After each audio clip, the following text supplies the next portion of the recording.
Here we go in three, two, one. Folks, what is up? And welcome back to the Vol Talk podcast. You are here with myself, Blake, my brother Austin, and joining us yet again is special guest Dakota.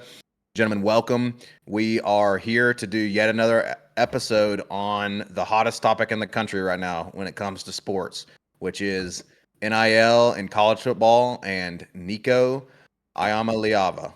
I messed it up. I got it That's right fine. the first time, but I messed it up. You It's can mess it basically up now that he's gone. I am a leva is how we pronounce it now, right?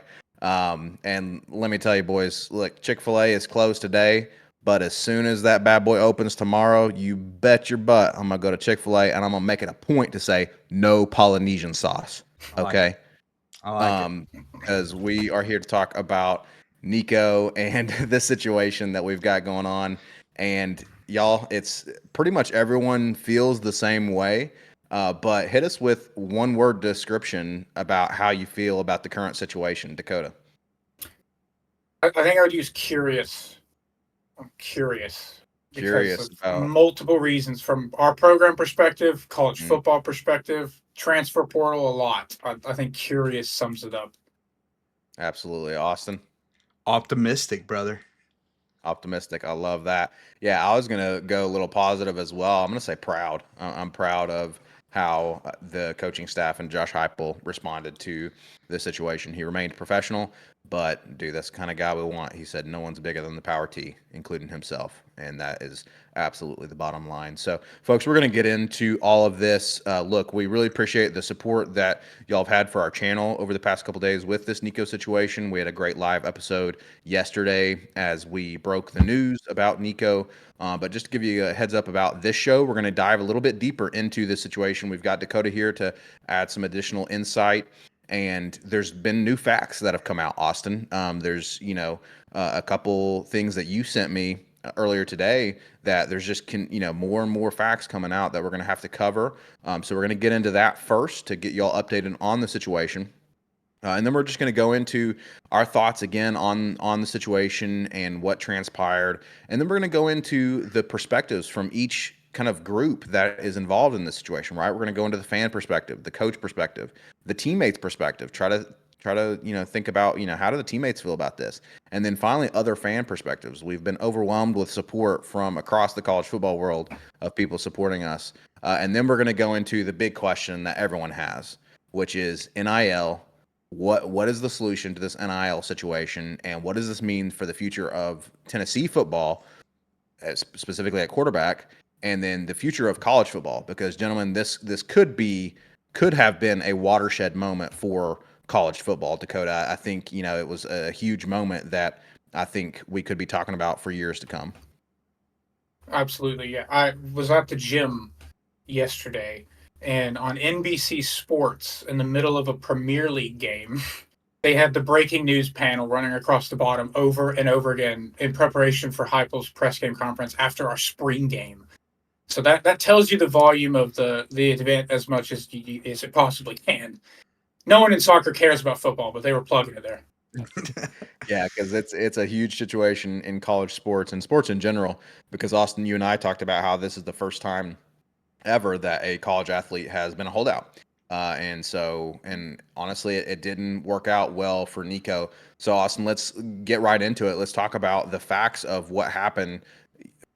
We talked yesterday about kind of what transpired. Do you want to kind of give us a real quick rundown and then maybe kind of hop into the things and the details that have come out since then? So I think the most interesting thing that's come out since then is Nico's hiring an agent, right? So basically, just a quick rundown of the situation. Thursday, Nico, or a report comes out from On Three that Nico is basically trying to renegotiate and come back for more money. Just quick numbers. He was making 2 million a year. He was asking for four. That was the increase he was asking for. And then like Thursday night, Nico's dad tweets out this reporter, calls him a bitch, and says it's not true. So all Vols fans basically hop on this reporter, calling him an idiot, saying it's fake news, blah blah blah. Because I honestly kind of understand it. I mean, you're getting right from the source, right? You're hearing from Nico's dad himself, so you tend to believe that, or at least I would. And then Friday morning, Nico skips practice, and Blake, we said we recorded an episode basically after that happened, before the news broke that Nico was going to be let go, essentially. That listen, it was over once he skipped practice, and once he goes to the coaches, it was pretty much done. And then from there, the news broke that Nico's gone. Basically, Josh Heupel let the team know Nico's not going to be back on this team, and then that's when we started getting these details. And again, like I said at the beginning, the most interesting is that Nico's hiring an agent now. Before, basically, it was his dad and a family friend that was basically running his career. And it tells me, dude, right off the bat, when I heard he's hiring a professional agent, I mean, clearly they're admitting they screwed it up. Why else would they be hiring an agent at this point? Clearly, that's an admission that they screwed it up, in my opinion. Yeah, absolutely. I mean, why not hire one before now, right? Now you're hiring one after this debacle. It seems like an admission of that it didn't go the way they wanted it to, Dakota. Literally. I mean, to your point, like if that was the plan from the beginning, you've already had that done, but there's no other catalyst for hiring an agent other than this was a complete fiasco and we have screwed this up royally. Yeah. And that's where you can empathize with Nico a little bit in the fact that, who made that call would be interesting to know too. Like, did his parents and family decide, wow, we really screwed this up? Or was Nico like, well, thanks a lot, Dad. And, Yeah. I mean, like, we need to fix this, but who knows? We'll never know. But Yeah, it's what it they're felt like never to me. Yeah, they're never going to actually say for sure what happened. But yeah, I mean, because otherwise, the reports are saying, Austin, that it kind of, from what we know, he was already asking for a higher deal back before the winter portal closed. And so why not hire an agent then, especially if we're going to continue to try to negotiate with Tennessee and get a higher deal. Why not hire an agent all this past 4 months, this past time frame that the portal's been closed and that we're waiting for the spring portal to open, but now you hire one after this situation? I mean, it's kind of crazy. It's a crazy situation, but dude, if you saw the response on social media and all the former players, current Yep. players, coaches, fans, I mean, find a single person on Nico's side, on Nico's side. Far and few between, brother. Far and few between. Pretty much everyone's on the side of, hey, Josh Heupel did the right thing. And so maybe Nico's family is like, dude, I mean, listen, when 98% of people are basically against us and how we handled this situation, they have to admit they screwed up. And that's, to me, that's why they're hiring an agent. They're admitting, hey, we handled this in possibly the worst way we could have, and we need a professional to take care of this. And listen, I mean, it's what they get, man. I mean, like I say, I don't think they could have handled the situation any worse than they did. Once you decided to ghost the coach, and I agree with Dakota, you have to have a little grace for Nico. But to me, the biggest part where Nico screwed up in this, it wasn't asking for more money, because I believe that was mostly the family. And it wasn't really any of that. It was, you didn't call your coaches. At least call Josh Heupel, who spent literally multiple years recruiting you, right? And the University of Tennessee went to bat for you and sued the NCAA to basically complete your recruitment. And Josh Heupel, like that. What did Heupel do to Nico, right? I mean, I feel like Heupel has done nothing but good for Nico. So at least call your coach and let them know, hey, this is what's going on. I'm skipping practice today, and here's why, or whatever. But that didn't happen. That didn't happen, and it all comes down to that. Like we've talked about so much, everyone's focused on, everyone supports us, even these other fan bases, but they seem to be focused on, oh, it was crazy for him to ask for more money, when he didn't play all that well. And that's true. He was asking for Carson Beck money, and he's not been to a national championship, right? And so it's just, and he was already making, some reports say 2.4 million, so between 2 and 2.5 million. But the bad part comes where you abandon your teammates, and you ghosted your coach, Dakota, like Austin was saying. But it seems like the family is still trying to kind of control the narrative. Dakota and Austin, you might have to help me with the name pronunciation of this guy's name. I believe he's an NFL player, or was an NFL player, but he went on, I guess, a show and kind of is basically trying to say that Tennessee lied about what, I don't know, because Josh Heupel hasn't really said anything. But y'all want to give us a breakdown of that, Austin, you or Dakota, whoever? Yeah, I mean TJ Huzmanzada. That's my Usman's best. on it. Okay, yeah. That's my best attempt at it. Bengals wide Bengals receiver. legend. Yeah, Yeah. Bengals legend. I mean, I didn't. I actually liked him when he played. He wasn't a bad guy when he played. But listen, this was a clear that he has a personal relationship with Nico's dad, and of course you're going to take up for him. Basically, essentially, what he said, Blake, is that the dispute wasn't about money. It wasn't about money because, in his words, he's going to get the money no matter what. Which I'll get into how stupid that is because he didn't get the money, by the way, from Tennessee. So he didn't get the money no matter what. That's a fact. He didn't. But what he said was that Nico and his family wanted Josh Heupel to change his offense. It was about the offensive scheme, and Heupel wouldn't admit that. And I'm sitting here thinking, dude, they recruited you for 2 years. Like, did you not know what the scheme was? Like, you didn't know you didn't know that going in. So, I mean, to me, I was mind blown by that. It's like, what? That makes no sense. A year into actually 2 years in, right? I mean, he's been here for 2 years. He sat behind Joe Milton. He played last year, and now you want him to change the scheme? Who do you think you are? If that's the case, I feel like it's as justified to tell him, kick rocks, buddy. Well, that plays right into exactly what Josh Heupel said. If that is true, that actually just means that Josh Heupel told even more of the truth because he said no one is bigger than the power T. I mean, so that changes nothing. I mean, and who are you to say that a coach should change the scheme? I mean, Dakota. I mean, what kind of I can't think of any player in recent memory that wants a coach to change his entire scheme just for that player. Especially in college football, that is absurd. Especially because, to your point, like, you're literally have been recruited. So, Heupel was at his games. They're there, and he was like, here's the tape of what we do. And especially with Heupel too, because it's such a unique offense in college football. Like, there's other offenses that are kind of interchangeable, but like Heupel's offense is such a distinct thing. And I commented on the last video too about this, but like, it's one of the easiest to run from a quarterback's perspective. So like, if you can't handle that, buddy, the grass is not going to be greener wherever you end up. And like because I mean, we've already been seeing this with the Hendon Hooker stuff when he came out, and how does Tennessee's offense translate to the NFL? Because the read progression is just drastically different. And to basically make a claim, which is like what basically TJ is saying too, and I saw the Ohio State fans say, is that like he's going to be better in a more complex offense, doesn't make any sense to me. We'll and see. the audacity to come to Heupel and say that is wild, especially, you all touched on it, but like after, we literally went toe to toe with the NCAA for this kid as well and his family. Because again, when talking about them both, because this was for them to have this opportunity and fought for him. And then for them to treat the university and Heupel that way after everything that happened is absurd.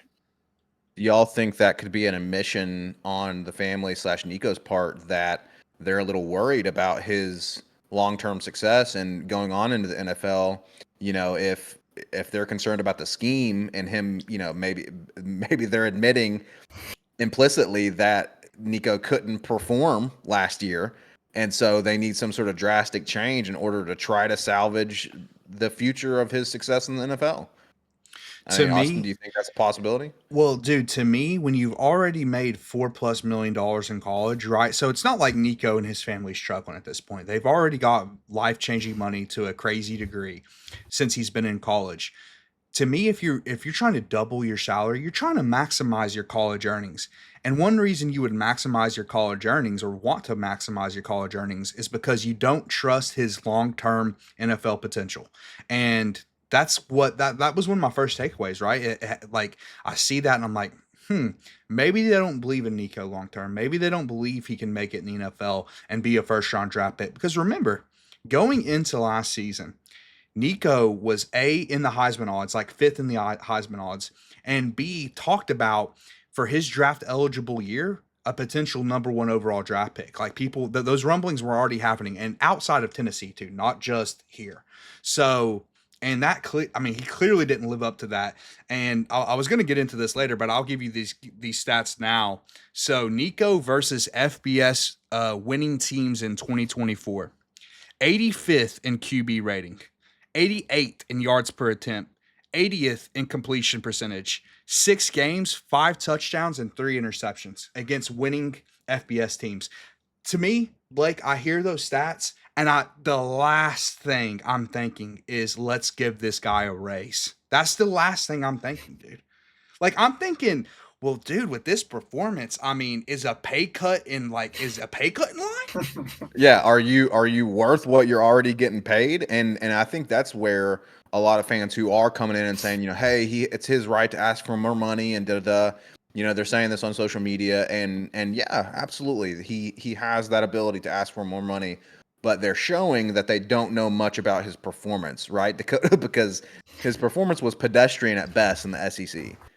And the funniest part about all this, that everybody's clearly been on our side and whatnot, but one of the things that's been running around is like how Tennessee fans have shifted their tune on Nico. We're like, which again is very much people being bought into the loud minority of our fan base that says a lot about Heisman, whatever, and now saying, oh, he's just average. But it's also, we just watched a full season. We can change our opinion after watching a full season of mediocre play. Thank you. And to your point too, it's like, if, like in the NFL right now, Jamar Chase and T. Higgins went for those contracts that they got, and no one argued they deserve that money because you are that good. They asked for more money and contract extensions, and they got it because that's their value. That's how this works. It's a back and forth thing. You are that valuable to them, and it's like a gross miscalculation from their perspective on how valuable they thought they were, from Nico and his family's perspective, to the University of Tennessee. And then, again, to what you led off with in terms of being proud of Heupel and them, of standing strong on,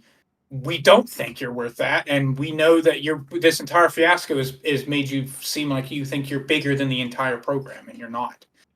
And that's not something that you can allow to happen in your team. No one player can be, the quarterback's supposed to be the leader, but no one player can be bigger than the team itself. And, it kills me hearing these fans, the non-Tennessee fans, come in and say, oh, you're changing your tune on Nico. Look, I've got receipts on this podcast. Brother, they didn't watch Vol Talk, man. They or the Arkansas game in person. they didn't follow the pod, bro. That's the reality. Because and people are too focused on, and Dakota, you made a great point, and I think this is what I want to focus on now, because dude, that might have been the case when he committed. That might have been the case going into the season.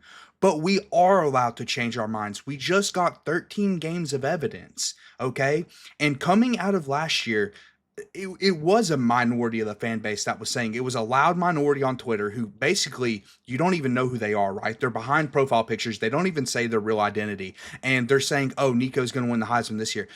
That was a very small minority of people, because most of us coming out of last year were saying, okay, we got question marks now, right? He didn't live up to the 5-star potential. He didn't live up to the 5-star pedigree. We need a big boost in the offense coming into next season. That's what we were saying, dude. That's what we were saying on the podcast. Yes, as Blake has said in the past, Nico showed flashes, right? He showed flashes with the tools and everything. But there was a total lack of consistency last year. And with those stats I just read out, my Lord, dude. That's not $4 million worthy, brother. That might be less than mediocre. And I've got a question for these other fans that are saying this, right, Dakota? It's like, Ohio State fans, have you changed your tune on Ryan Day over the years? Exactly. Have you changed your tune over Ryan Day overnight? Weekly, day to day. After each Michigan game, basically. Alabama fans, did you change your tune on Jalen Milroe? Right? Opinions can change, like y'all are talking about. So, these things happen, and we saw the body of work, Dakota. It's pretty clear what he gave us last season. because we're in this era where it's like fandoms now are just blind optimism constantly, and that's what people are used to. Where it's like Bears fans for 3 years were like, Justin Fields, this is the year he gets it together. It has to happen, rather than just being rational people who can change your opinion based on what you witnessed with your own eyes, and that's what happened. Yeah. So yeah, these other there's a few fans that are saying things like this, and obviously we take it in stride. And look, everyone's entitled to their opinion, but the thing is most people agree with us. And honestly, again, the issue comes back to what most people agree on is how he handled the situation and how how he quit on his teammates and ghosted his coaches. And Austin, the final kind of detail that we wanted to bring up that's come out of this situation, or that we've learned since the situation happened, is that they're trying to say, his family or his camp is trying to say that he skipped practice for mental health. Look, I'm not even going to give my Austin. I'll kick it to you because that's just that's crazy. Well, first of all, I agree it is crazy, but second of all, that tells me that the reports that Josh Heupel made this decision are 100% true. Where's been the denial that Josh Heupel didn't make this decision from Nico and his team? They're admitting it. Josh Heupel made this decision. It was not Nico's decision, and it was the right decision. And that is the consensus, dude. That is the overwhelming consensus outside of Vol Nation, around the college football world, that Josh Heupel made the right decision. But I agree with you, dude, because here's my take on the mental health thing. And mental health, listen, I get it. It's an important aspect of life and whatever. Okay, I'm not going to get into that caveat because everyone gets into that caveat. What I'm going to say is this: if you had to miss a day of practice and ghost your coaches because you couldn't stay off social media for 24 hours, we don't want you here anyways, dude. You can't have that kind of mentality and run a SEC program as the QB. You just can't. Because listen, social media, you're always going to get criticized if you play football at this university. And Blake, this is another thing. What did we say when NIL and all this started happening? If the players want to get paid, get ready for the criticism, brother, because all of a sudden you're an amateur, you're a student athlete, all that goes out the window, bro. When you're getting millions of dollars, it all goes out the because you can't have both, bro. You can't have your cake and eat it too, because you're getting paid more than some professional athletes. You're getting paid more than some NFL players, and so you can't.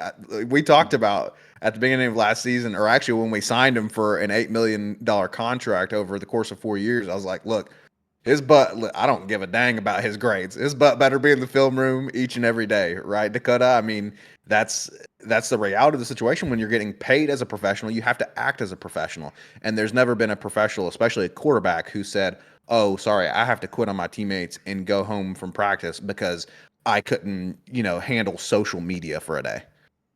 That's the ridiculous part, because I kind of hate they're using this as like a mental health thing, because it's like, independently from whatever was going on, like to handle it the way he did is the problem, because you clearly were not communicative with your coaches, with your teammates, and it's just hilarious to think about the fact that they're saying that's what it was when it was a day after everything broke, and it's like even if it were true, then to your all's point, it's like, this is not the career for you.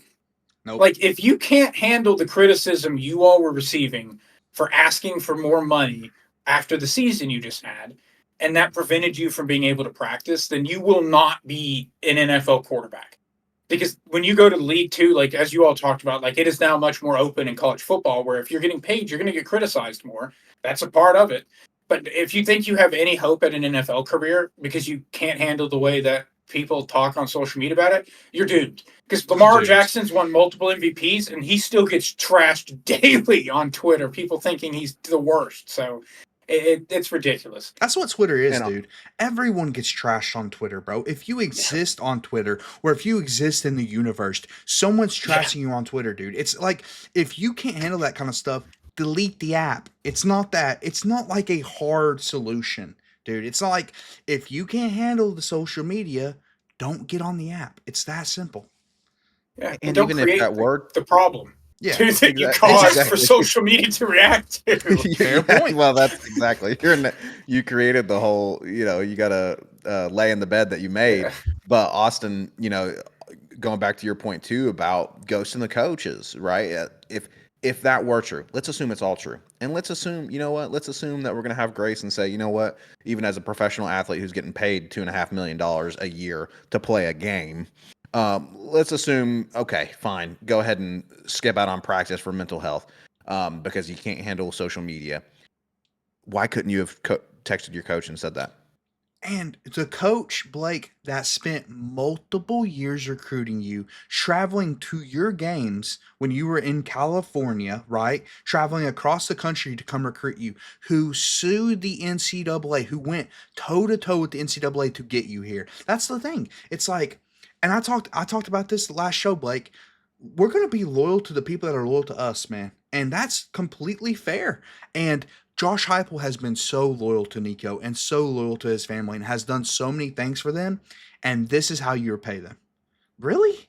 Like, you go behind their backs to negotiate, because that's really what started it all. They went behind, and we actually forgot to bring this up, but we're Oh yeah. 26 minutes in. Let's bring it up right now. They basically went behind Josh Heupel's back to Oregon, to USC, to Notre Dame, and were negotiating to try to get a number to come back to Tennessee.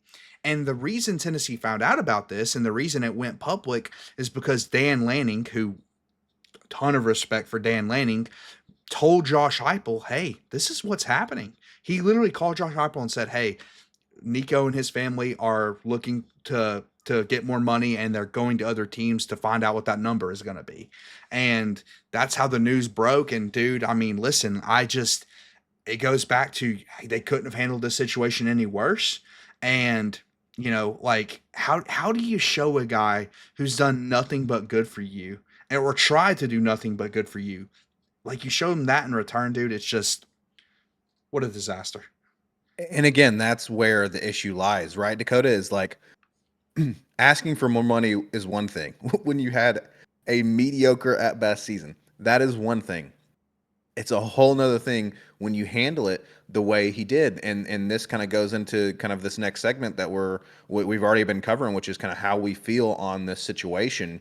It's like, hey, yeah, he asked for more money when he didn't really. He certainly didn't play like a $4 million quarterback. That's absolutely the case. No one can argue that at this point.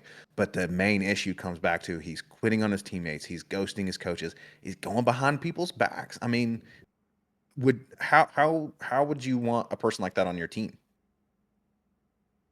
I mean, back to you put two on with the Heupel piece, like even thinking back to what he did with Hendon Hooker and Joe Milton, like he now has this track record as our coach of like giving these guys shots, like we're had them transfer here and then never stopped believing in them.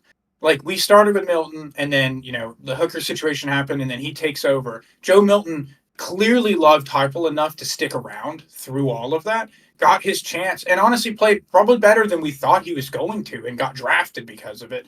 So just sharing that too, because like it'd be different if Heupel had like this track record of like treating quarterbacks poorly or his players, but like even Gaston Moore, dude was on the roster the whole time and like got his chances too when Nico got hurt. Like to do that to a coach like that who clearly cares about his players and treats his quarterbacks like they're his son almost is crazy. But yeah, I mean, I having been played football and like been in the locker room at a high school level, right, which is such a different thing. It's so less, but like thinking about even the guys you had in those locker rooms where you're like, if this guy was not quite such a prick all the time, we'd probably be a better football team. Like imagining those situations where guys didn't show up to practice and how that impacted you at a high school level, and thinking about these guys where you are literally working together every single day for hours upon end to a level where you're destroying your bodies, and the quarterback is the guy who's supposed to lead you. Once you're done with that, he is the one who's supposed to lead you into battle and be that guy for you all.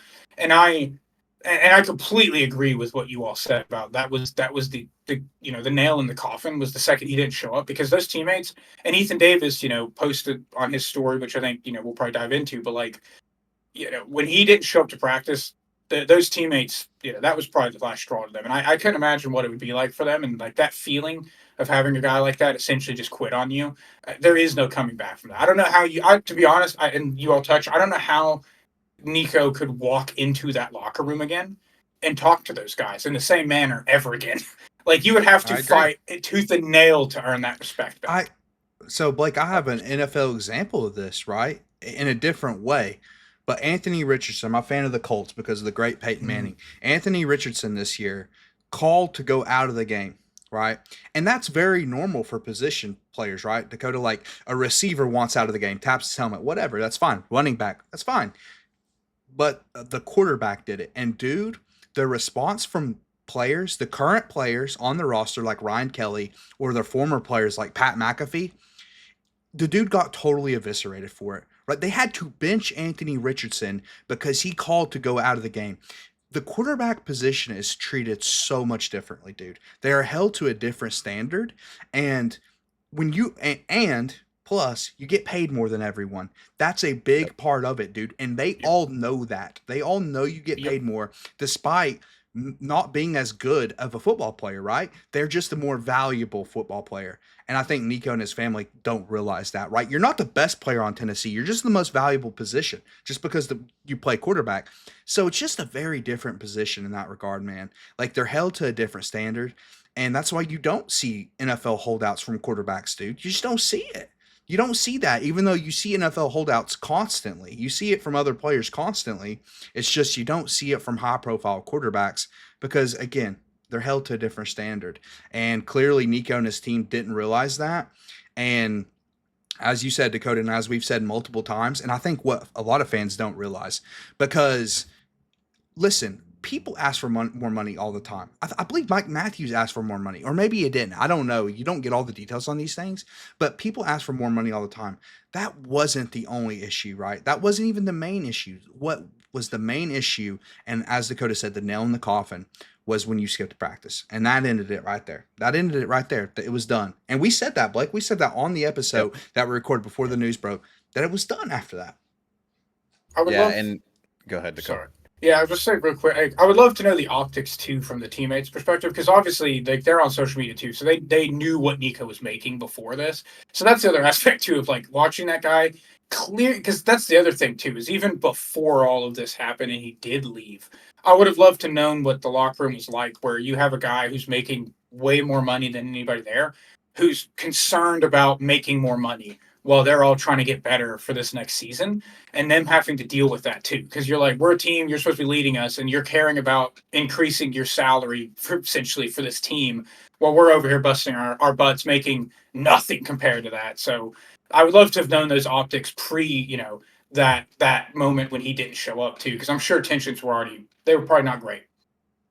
And now it's definitely, as Austin pointed out, it's definitely a situation where you'll never have the respect of those teammates again. And I question and wonder how future teammates will view him as well. And this is a perfect segue to the next segment that we wanted to get into, which is kind of the perspectives of different groups in this situation, right?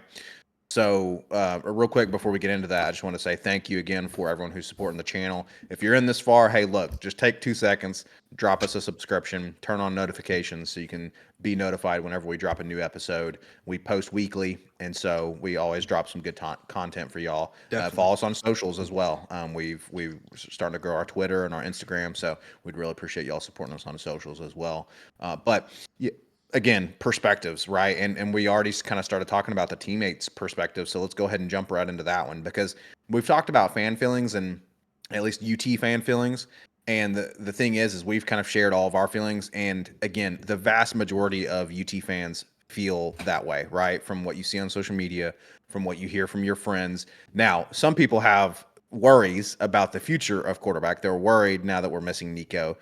So we'll get into that here in a little bit. But let's jump to the teammates' perspective in terms of Nico's teammates, right? So Austin, you brought up some social media from Ethan Davis, and I think Dakota, you brought up one as well, and now Dakota, you kind of posed this question of what was it like before, but now after, it's completely shot, Austin, and I don't see from my perspective, and I'm going to put it to you all because we've all three of us have played high school sports. I mainly played rugby, y'all played football. So we've all played team sports before. Like Dakota said, it's nowhere near like college athletics at all. However, we know what it's like to be a part of a team. And Austin, I don't know about how y'all feel, but if I'm a future teammate of Nico's, I'm looking at this situation and I'm like, do I really want this guy leading me? Yeah, and honestly, dude, I don't. To be completely honest, I don't care what his future teammates say. I think the coach that brings him in is. I'm going to lose a lot of respect for that coach. The and I don't even know if I want to talk about this, but I'll say the teams that are looking at Nico are USC, UCLA, and Notre Dame. Notre Dame's not going to happen. I will say on this podcast right now, Marcus Freeman will not bring Nico in. I guarantee that, especially after all that happened, he will not do it. I think too highly of Marcus Freeman. I believe that he will not do that. I think Lincoln Riley's little rat ass will do it, to be completely honest with you, dude. I think Lincoln Riley has no integrity, and I think he's going to do it. How he ran from the SEC, that's the kind of guy that's going to bring Nico in, I promise you. And I don't know how his future teammates are going to react to it, man. I think we already kind of covered how his current teammates reacted to it. I'll go back to the former players' perspective, man. It was so awesome to see all these SEC greats and college greats and even NFL greats in some cases, like Eric Berry. We already mentioned Eric Berry quotes on our live show, Blake. Um, how they all basically came to the defense of Coach Heupel and the university, man. Basically, the consensus is no player is bigger than the brand. No player is bigger than the University of Tennessee. And that's the case for all schools, right? And you're seeing a lot of guys follow suit. Josh Heupel was the first one. Like, he really is a trailblazer in this fact, and we'll talk about the impact that's going to have on college football. But one example of that is the Miami coach came out and said, Mario Cristobal came out and said, that's not going to happen at Miami. If you hold out, we're letting you go, which is exactly what Josh Heupel did. And it's a good precedence to set, man. Like, somebody's got to draw the line and say, it's over. We're done with this. Now, Lincoln Riley won't do it because he's a spineless rat, but most coaches will do it. Most coaches, and I could be wrong. I might be putting my foot in my mouth. He will not play for Notre Dame, dude. They have too much integrity. Marcus Freeman's too good of a guy to sign a guy like that. But Lincoln Riley, no, he'll do it. Yeah, I've already seen a lot of Notre Dame fans say they don't want him. I mean, again, other college football fans that aren't Tennessee fans have also supported us and said we don't want him. We don't want this guy. Texas Tech, I've heard Texas Tech mentioned as a place. I don't know about their coach and if he's spineless like Lincoln Riley, but I mean, Dakota, do you agree? Again, as someone who's played sports, I mean, can you bring this guy onto your team? Now, it is interesting because I think one aspect too is that with your teammates, you do want to see them succeed, and you want them to go get that bag and stuff, whatever. But not when it's to the detriment of the team. And I think the way that the situation handled is exactly what that was.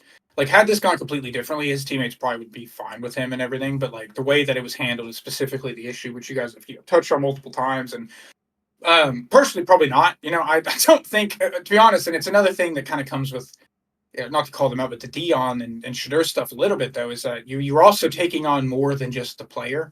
You're taking on the family and everything else. So I don't know if as a coach or even as a teammate, if I would want that anywhere near my locker room. But to Austin's point, I could 100% see Lincoln Riley and USC taking him in.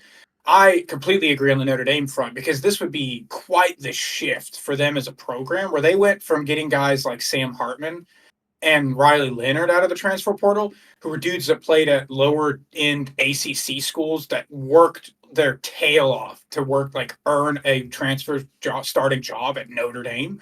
To go from that to Nico basically running away because he wanted money would be quite the 180 by that entire program. So I wouldn't see them doing that, but I could, not coaches aside, I could definitely see UCLA getting him just for the sake of like throwing some money at him. Let's try to save this football team because they're not in great shape. Yeah. And then Texas Tech could throw some oil money around for the same reason. Yep. And those are two programs that could just use taking a shot on a guy like that to just try to salvage things if he ends up, playing better and looks like the guy we thought he could be. But then it comes back to the teammate stuff because that's going to be a decision that program and coach is going to make that those teammates have to deal with. And it will be interesting to see if one of those teams did take him. Would you see some guys be like, I'm not playing here now. Like, if this is the standard we want to have for this team, then I don't want to be a part of it. It'll be interesting to see if that happens. Yeah, it will be interesting. We'll again, like Austin said, we're not too concerned about Nico now. Obviously, it's going to be interesting just to kind of see what happens because we're kind of feeling like we'll eventually get some vindication, right? Because he's going to reap what he has sown. But really, we want to focus on us, right, Austin? So another perspective that we've been talking about these other coaches. Let's talk about our coach who did the right thing, Coach Heupel. Absolutely, You man. you talked to me about some quotes that he's had since all of this has kind of dropped and his perspective on this situation. I truly believe outside of getting over the Alabama hump in 2022, this might be Josh Heupel's finest moment as the Tennessee coach. I do not think he could have handled it any better. I really don't, man.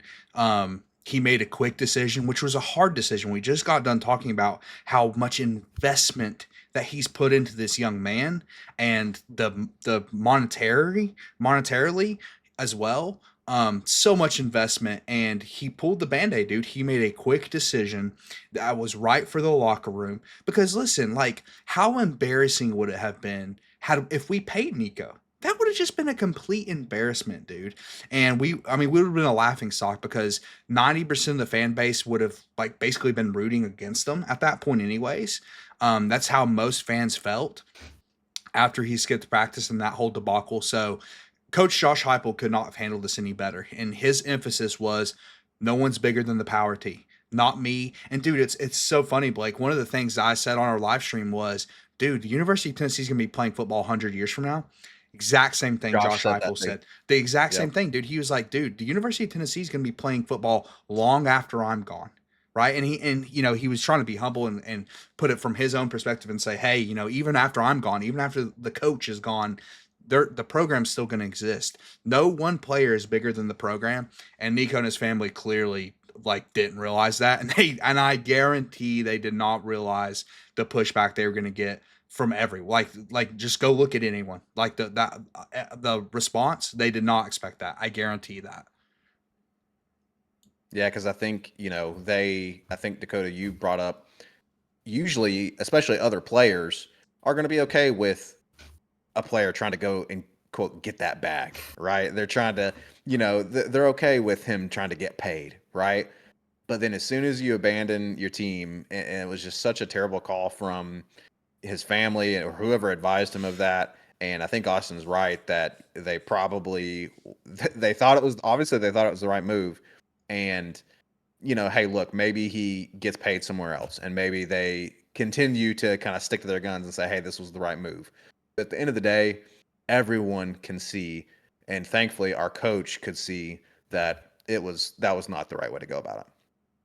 Absolutely. My wife does not, care about football a ton, but I was keeping her in tune on what was happening, and she knew Nico, and like obviously from hearing me talk and stuff. And yesterday, before the spring game, when his quote broke before the game of that saying that nobody's bigger than this program, I literally went to her and I was like, I don't think he could have responded to this better to this fan base. Like that made me want to run through a wall for him again because like we all felt embarrassed by this situation as fans. We see everybody talking about like me seeing us being talked about on a Premier League soccer game for the wrong reasons isn't great.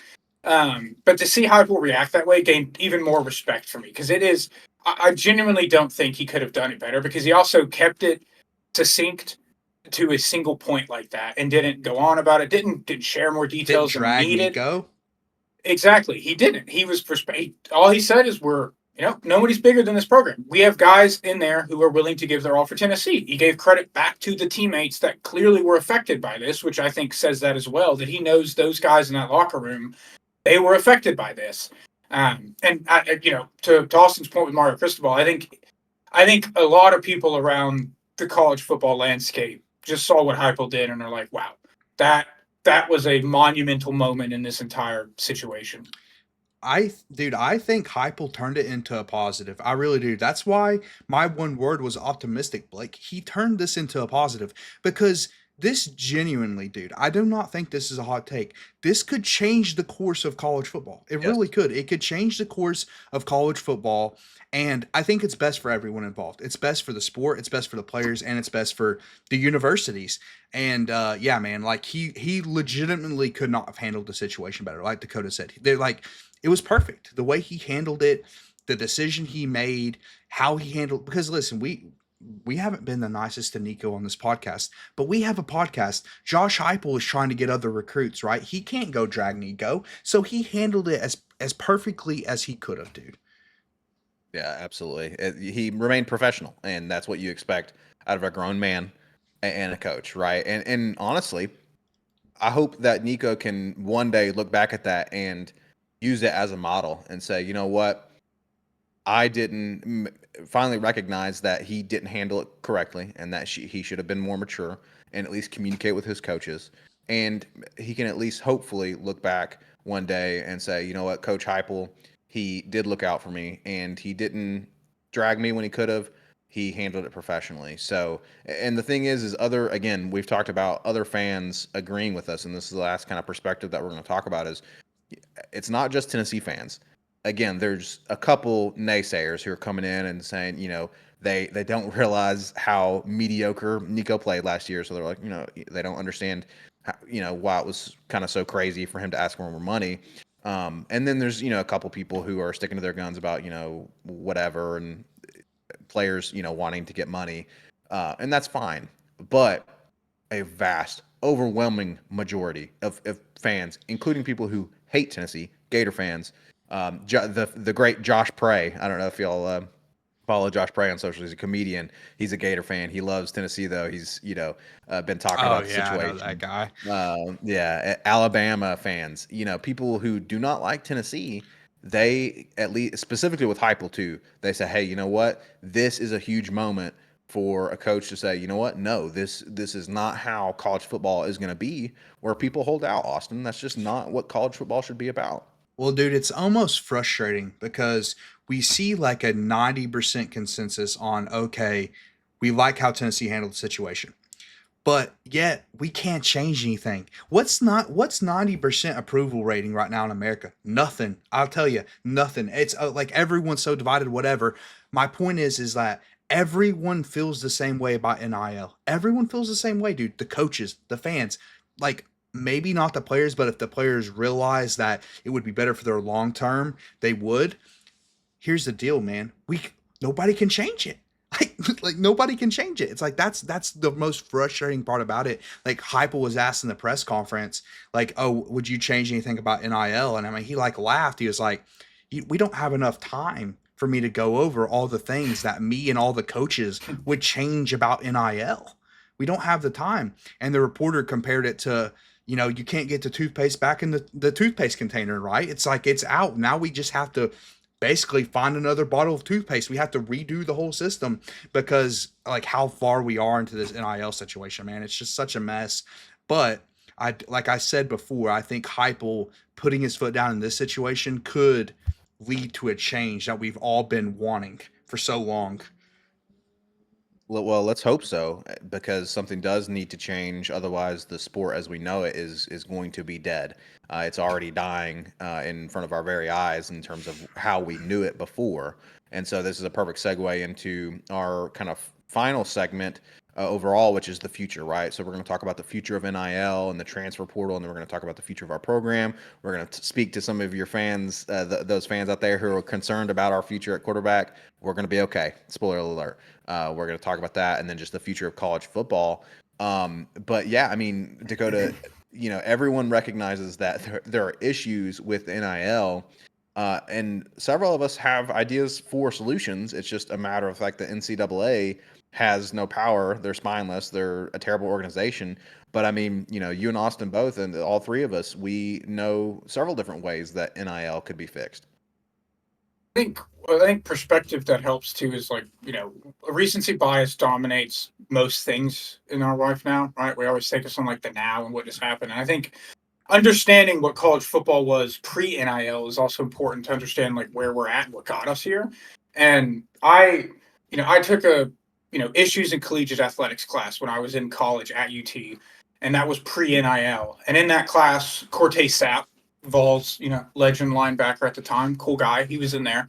And he got to share a lot of first-person perspective on things, which was really interesting. And one of those was, pre-NIL, the student athlete, not just football players, student athletes, when they signed their letter of intent, signed waivers that literally transferred the rights to their own name, image, and likeness to the university, to the conference, and to the NCAA.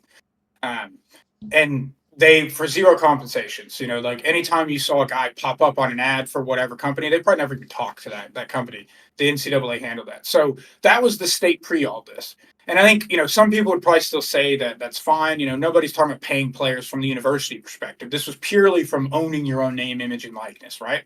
And I think most people would have agreed that if Zakai Ziegler wanted to go do a deal with Gus's Good Times Deli as a marketing campaign, why shouldn't he be able to use his own likeness for that? And that's where we should have started from. And that's what's gotten us into this mess now, is we had this problem that a lot of people agreed is a problem. Like, these guys should own the rights to their name, image, and likeness. And then, as the NCAA does, they destroyed it in the most fantastic way imaginable, where you had fans telling you something and you decided to screw it beyond belief. It's like the playoff. We wanted a playoff, took forever to get there. We wanted an expanded playoff, and we got it. Before we ever played one season of a 12-team playoff, the NCAA was already like, but what about a 16-team or a 20-team? Fans were like, we didn't ask for this. Why are you doing this? And that's the NIL stuff. They implemented something, and I think to Austin's point earlier, it was because it was a quick fix. They were worried about the state of college football. They were worried about a lot of the lawsuits and things that were already coming up at the time, and like with the NCAA football game that got canceled due to things like this. And I think they wanted to quick fix it. And because of that, they implemented a system that essentially has no regulation. And now we have to deal with the consequences of that. So I know, Austin and I both have ideas on fixing it. Now that I've rambled for a second, I'll let Austin kind of touch on his ideas first. But wanted to provide a little bit of context for people, when it comes to what athletes lacked, and they're owning their own image and likeness. And while we wanted to try to fix that aspect, and now we've spiraled into complete chaos. Yeah, absolutely. And we needed that kind of perspective to kind of be a foundation of the conversation, because that is what led us here. But Austin, it's the wild, wild west now. And it's not a system, especially in tandem with the transfer portal, that is working for the sport. And we've talked about how it's actually still not good for the athletes either. And we're just in a position right now where it's a worse NFL. So, I mean, how do we fix it? For one, the NCAA is not going to be the people to do it. We already know that. They can't fix it. For two, Blake, I brought this solution a lot. Some people may still push back on this. I think there needs to be binding contracts, dude. I think there needs to be binding contracts on both sides. And what I basically mean by that is, listen, I'm not saying turn the college football into professional sports. What I'm saying is we need to save college football. And the way to possibly do that is to make it where when a player signs a deal, they have to upheld their end of the deal, and the team also has to do that, because there's been situations on both sides, and I brought this up a lot. Players are promised things that the team never gives them. They can't provide it. They basically promised it in hopes that they would commit and kind of screw the player in that way. That's happened plenty of times. And then now we see the Nico situation that, he has this deal that's slightly under the table, but it's like it's legal. It's just a total mess, man. But that's a hard solution. That's going to take years. It's going to take a lot of leadership to get that done.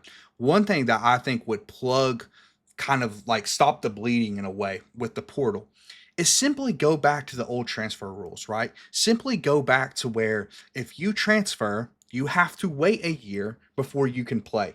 I think that would stop the majority of the transfers you're seeing right now, dude.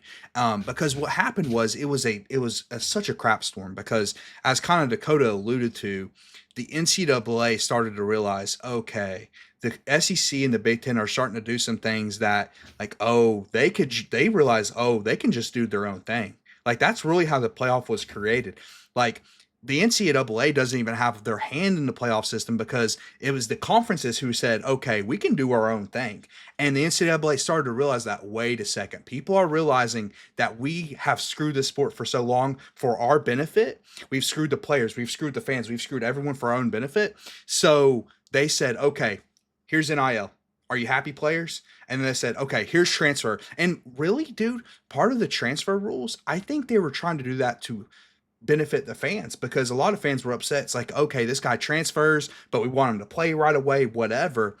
But it ended up hurting everyone because now, dude, you look at the portal numbers. It's unbelievable the amount of players that enter the portal every year. And, dude, let me just say this. The spring transfer portal should have never existed. There should be no reason that a player can transfer after your spring game, dude. We're like 6 months from the season.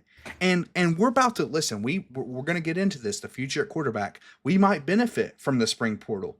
But that doesn't mean I'm okay with it, dude. I'm not okay with it. Whether we go get a quarterback in the portal or not, that helps our team win this year. It's still bad for the sport, man. It's still bad for the sport. Roster management is a nightmare in college football right now. It's a complete nightmare. And it's basically tampering all the time. Everyone's tampering and everyone's just okay with it, right? Because like USC and UCLA and whoever else was tampering with Nico, I mean, that's a known fact right now. That is like reported in On3's reports. Like these are the teams that are talking to Nico. And listen, maybe Nico's team like engaged in that first, but still, dude, there's still tampering that's going on. And again, going back to Dakota's point, since they just pushed all this out without any regulations, this is the result, man. So I think the quick fix is going back to the old transfer rules. The long-term fix is the binding contracts. Just make the contracts binding. And then we won't have all this. We'll have trades and things like that. But we'll still keep the sport intact. And you won't see these crazy portal numbers that we've seen since this nightmare NIL era started.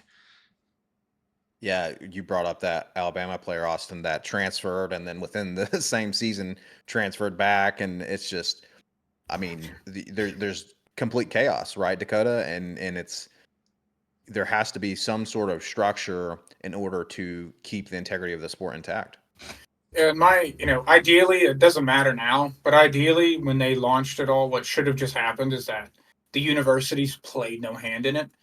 There should have been no collectives. Boosters should have been involved. Maybe you have, like an advertising and marketing team within the athletic program to help these kids go get, like a sponsorship with Nike or a local company. And then these kids would just be doing genuine name, image, and likeness deals for companies, right? And you make a little money off of that. That's what should have been the beginning of it.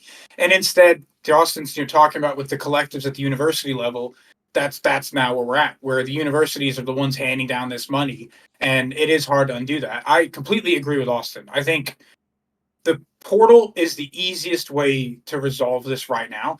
And if you just added the stipulation too that if you are ineligible to receive NIL money, if you're ineligible to play, then boom. Like even if a kid wanted to transfer and he could sit out a year and make money, he may be willing to do that. But if you transfer and it says, you can sign NIL, but you're not getting paid if you're not eligible to play, then I think that would solve most of the problem. And I mean, it's nice for kids to be able to transfer when they need to. And I think if you do that, let it go back to, the review on case by case basis, because that's fine. And like grad transfers, who cares? They're not making money anyway if you're transferring as a graduate. So I think that would be the easiest solution right now. And then to Austin's point with the contract stuff, I mean, because of what the NCAA's done, it's kind of hard to see a future where college football isn't almost just a semi-professional thing because of the can they've opened. And it's unfortunate. And hopefully, it'd be surprising to see like the passion of the sport in these colleges fade with that. But I have a counterpoint to that, Dakota, because I've thought about that too. But dude, think about this. If the contracts are binding and guys just can't hop place to place to maximize NIL earnings, then the recruiting process is going to be the most important part of the process again. Players are going to go to schools that are a good fit for them, that they want to be at. So yes, it might be okay. They're getting paid now and whatever, and there's all that problem with that. But I think players are going to choose schools that fit them better, that they want to be at. You're going to see more guys going to hometown schools and things like that again, because it's not going to be a situation where, okay, I can commit here 1 year, but then transfer the next and go to the place I actually want to be at. Or, like the Caden Proctor situation, Blake, that you alluded to. I mean, he initially committed to Iowa, then decommitted and went to Alabama, played for Alabama for a year, literally entered the portal, went to Iowa, and then went back to, I mean, it's just such a mess, dude, in a situation where the contract's binding, right? The school can't screw the player out of the money. Like, this is what we're offering you. This is the offer on the table. Then in that situation, I feel like a guy like Caden Proctor would just commit to Iowa and then stay at Iowa. He wouldn't go to Alabama because all the portal money and things of this nature. Like, so I think, yes, it maybe we'll see like the less passion and, things like that. But I just don't think so, because we're already like, aren't we already seeing that right now? Like, aren't we already seeing that players are going for the bag? They're not actually going to a school that fits them. I mean, clearly, because I mean, look at the Nico situation. If there's any level of truth and what they said about the offense and things like that, promises that Heupel made, then they came here for the bag. Did they not? Like, you didn't go to an offense that you felt like that was going to actually fit your kid. You came here for money, and in the hopes that Heupel would change his system, which again, I don't know if I believe all that, but my point is that you're seeing that all over the country, right? Players aren't going to good fits. They're going to, okay, where can I maximize my NIL potential? And with contracts, that would still be the case, right? They're still going to chase money. But I guess to your point, Austin, at the very least, they would be, it would be, there would be consequences to not making the right decision in the beginning, especially to your long-term success, But right? not with the You have cap, to, Blake, because think about it. A salary cap with binding contracts makes it where, okay, Oregon can't just come in and say, okay, you're right. getting Oh, I'm going to offer you more. this crazy amount of money. What ends up happening, right? Well, you've seen this in the NFL. Like, Joe Burrow gets paid just about what Jalen Hurts gets paid, even though he's a way better player, right? They can't just go in and say, okay, we're going to give Joe Burrow $100 million to come play for the Bengals, where like Jalen Hurts gets 60 million. You're not going to see that discrepancy. Most elite quarterbacks are going to get paid the same amount of money in college football, no matter where they go, right? Because there's going to be a cap in place. There's going to be a binding contract, so that's in my opinion is the long-term solution to all of this, because it's not going to be pay to play anymore, right? You're not going to see Oregon with Phil Knight and Nike say, okay, we're just going to be the highest bidder. You're not going to be able to do that with a cap in place. Hopefully. I mean, that would be the hope, right? Is that we try to preserve, kind of like Dakota's talking about, some of the passion, because we've talked so long about the fact that this sport is different than the NFL. It is football, but it is college football. It is about the passion. It is about the pageantry. It's about the tradition, the prestige, and just the fun of being a Tennessee Vol, man. There ain't nothing like it. There's nothing like being a Tennessee Volunteer. It's just it's different, right? And so, Dakota, I'm going to change up our order a little bit. I think we're going to end on talking about the future of our program at quarterback, because I want to end on some optimism, because I think we've got plenty of optimism to be had in terms of the future of quarterback at UT. But this is a great segue into the future of college football in general, right? We're already kind of talking about this. What is the future of college football? And we've already talked about this decision by Heupel could have been a watershed moment for college football, and teams putting their foot down and saying, hey, we're not doing this holdout stuff, right? And so, because at the end of the day, we do need to preserve the future of college football. Otherwise, it is just going to be a semi-professional league and a worse version of the NFL. Yeah, and caveat to what I said, I mean, I don't think that that's what should happen. But I think having any faith in the NCAA to do the correct thing Right. is not going to happen. So that's why I think we're doomed for them to just do an overcorrection, and that's where we end up. But that's why I use the word curious, because I'm obviously from a Tennessee perspective, we talked about Heupel and everything he said and being happy about that. I was thinking more from this view, right? Like, what will now happen within college football? So I think the first thing that will kind of be the domino effect in all of this is when Nico goes into the portal, what happens? Because I'm curious to see what team does take him, where he ends up going. Does he make $4 million? or does he get something close to what he was getting at UT, or does he flunk out completely and he ends up at Western Kentucky making $800K because he just screwed things massively? Like, who knows? One could But hope. that's why I used, that's why I used curious. Preying on his downfall. Yeah, because I think those would be the dominoes that will kind of let us know, the next time if something like this does happen again. To be honest, it could forever prevent it for a while at least, because if this does flop for Nico, that's the thing that could be the future state for college football, is that coaches like Heupel and Cristobal, who, that step up, say this is the way things need to be, then the players and their families making decisions like this, we might not see that happen again, or at least not to this level. So I'm very fascinated to see what happens with Nico once he does enter the portal, because I think that's going to tell us a lot about the landscape and specifically start to identify people within college football that may sell their souls to try to win some football games. We can hope, Austin, that ends up being the future where this doesn't happen again. It's a one and done. Nico decided to make himself a guinea pig, and it failed utterly because holdouts and honestly, maybe with contracts and salary caps, maybe holdouts do become a thing in college, because or whatever. But that's not a future state of college football that I personally, Austin, am interested in. Where again, it's just semi-professional and it's all about the money and that's all it is. And let me clarify my solution, because here's the deal. Just like Dakota was saying earlier, this was not the ideal happenstance, right? This is fixing again. You can't put the toothpaste back in the container, right? It's out. Like, you're not going back. For the fans who are like, oh well, I just want to go back to the good old days where people commit and there's no NIL. It's never happening. That's never going to happen. So I agree with you, Blake. I don't want the semi-pro, but it's the best of a lot of bad solutions, right? That's what I'm going for. The best of a bad solution, trying to fix what the NCAA has created. But to Heupel and what he did, I think at the very least, you're not going to see players do this again, right?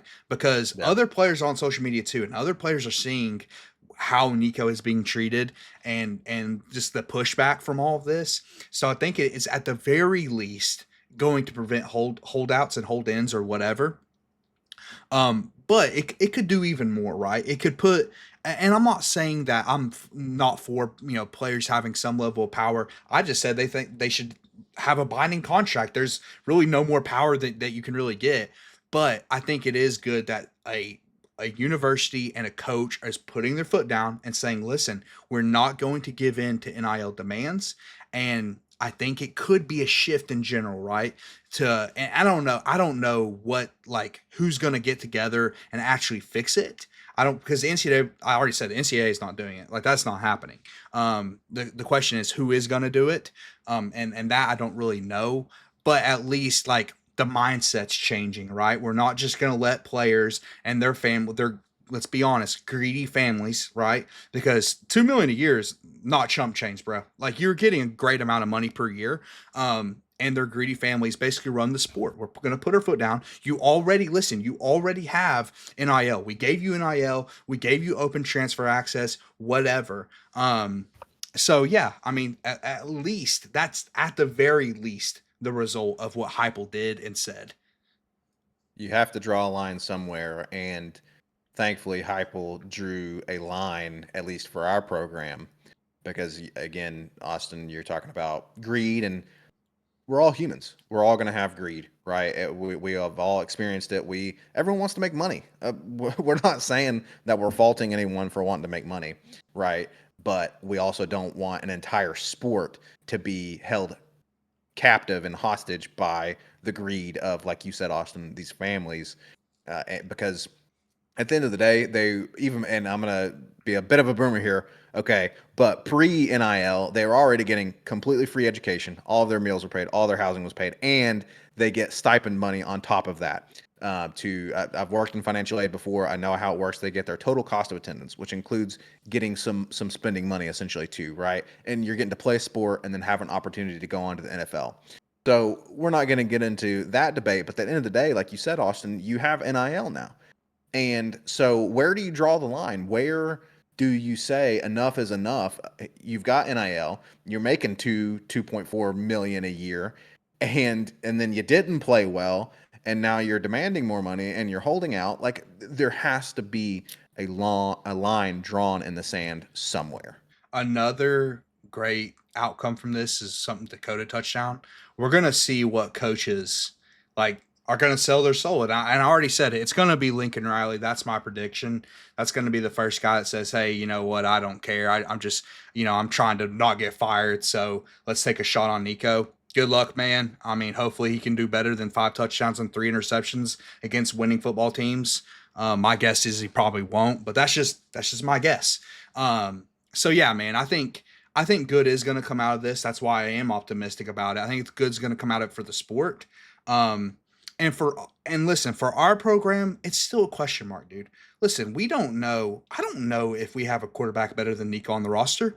But you know what? I also didn't know, Blake, if Nico was going to be good next year or not, because Yep. he hasn't shown if he's going to be elite. Both It was him. already a question mark. It was already That's a question mark. exactly right, dude. That's exactly right. Nico was a question mark, just like the other quarterbacks on the roster are question marks right now. Listen, we know he had the tools and everything, but there was nothing that he showed last year that told me he was going to be an elite top 5 quarterback in college football. He just didn't show that. So I don't know how we're going to look next year. That's the question. We're about to get into that. I don't know how we're going to look next year. I don't know how many games we're going to win next year. But I also didn't know that with Nico at quarterback. Exactly. We it was already a question mark, but Dakota will segue right into the final little section, which I think is going to be a little bit of optimism because even though it's a question mark, the thing is just like we were optimistic about Nico coming in because he was highly rated, we've got some guys who are behind him and who are coming in who are highly rated. We've got Merklinger, who was a 4-star and who looks like right now the next guy up. You've got McIntyre, who Austin talked about how this is a Vol through and through, and he was really a 5-star until kind of a weird situation. And you've got Faison Brandon, who is if I'm not mistaken, he was the number 1 QB in that class, right? So we're eventually going to be bringing him in, and then of course there's possible transfer portal options. And so Dakota, I think even though there's a question mark, because Nico was already a question mark, there's no reason not to be optimistic like we were with Nico coming into last season. That's the nail on the head because like going into the season, I was like, to be honest with you, my prediction was like 8-4. So I'm like, unless Nico clearly got better, I didn't have a reason to think we were going to do much better than that this year. So I think that's the whole point is that we were looking at a question mark of banking on him taking a step in the right direction versus these guys just having an opportunity to play and being good.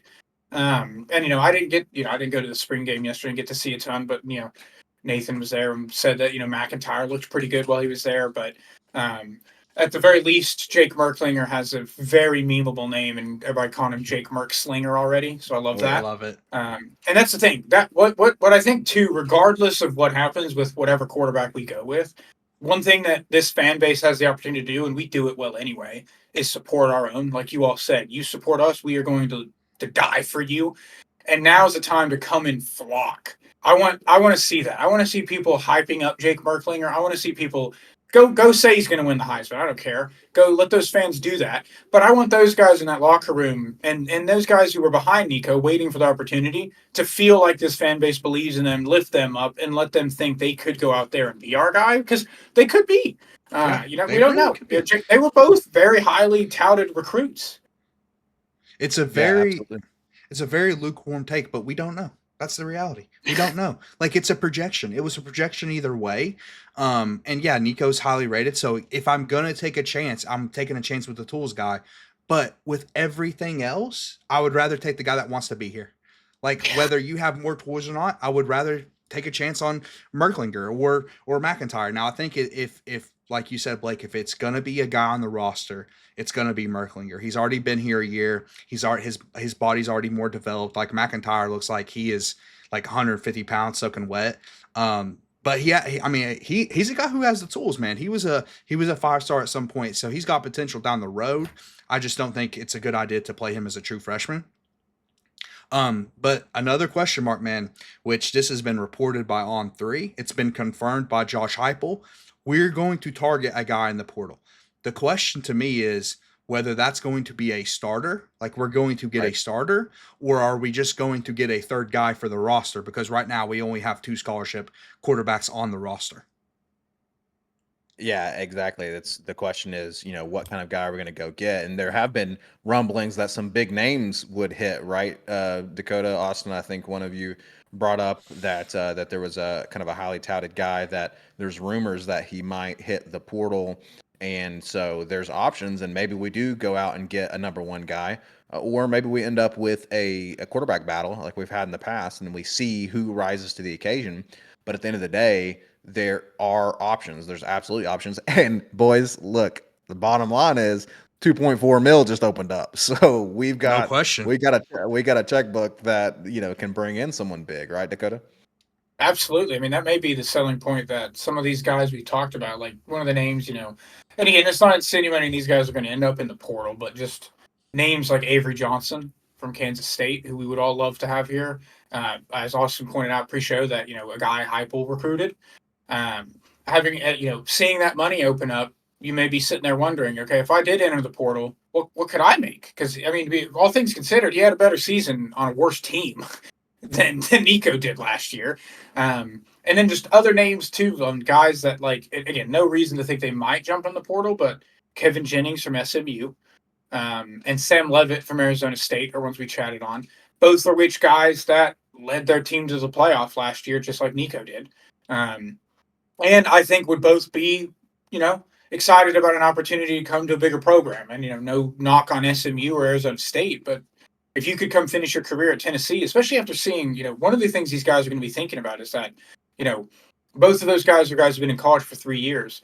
We've been seeing a lot of NFL players get drafted, guys getting drafted who have more experience in college and they transfer to a bigger program. Cam Ward's probably about to be the number one overall pick after going from Incarnate Word to Washington State to Miami. So if you're one of these guys, that's something you also got to be thinking about with the current state of college football is, well, if I go to a program like Tennessee, they got some money open. That could also just better help my career if I went there rather than stick around here.